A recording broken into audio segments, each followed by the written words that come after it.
Kepanikan mewarnai kebakaran yang melanda pemukiman padat penduduk di Jalan Sultan Abdullah II, Kelurahan Talo, Kecamatan Talo, Kota Makassar, Sulawesi Selatan pada Jumat 31 Juli 2026 dini hari, di mana kebakaran itu menghanguskan setidaknya 57 rumah di wilayah tersebut.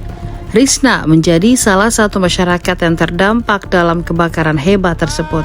Ia menceritakan detik-detik dirinya bersama keluarga menyelamatkan diri dari kobaran api yang melahap rumah mereka. Risma mengatakan kebakaran pertama kali terjadi di salah satu rumah warga di wilayah RT 04 sekitar pukul 1.00 waktu Indonesia Tengah dini hari. Kebakaran tersebut diduga disebabkan korsleting listrik. Api kemudian dengan cepat membesar dan merambat ke rumah-rumah warga di sekitarnya.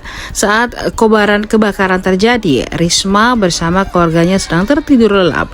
Mereka baru sadar setelah mendengar teriakan warga yang memberitahukan adanya kebakaran. Namun saat terbangun, kobaran api sudah berada di bagian belakang rumahnya, tepatnya di sekitar toilet. Dalam kondisi panik, Risma mengaku tidak sempat menyelamatkan barang-barang berharga miliknya. Api yang begitu cepat membesar membuat dirinya dan keluarga hanya bisa berusaha menyelamatkan diri. Bisa diceritakan kronologisnya dari awal pada saat kebakaran itu? Yang saya tahu saja Kak ya, yang kronologisnya itu terjadi kebakaran itu di rumah warga RT 4, katanya korsleting listrik.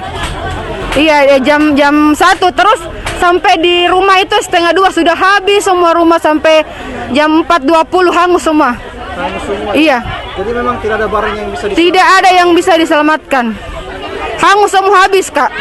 Dan terus rencananya bantuan dari pemerintah sendiri gimana Kak? Yang kami Yang datang? ada berupa makanan, pakaian kayak dari warga-warga.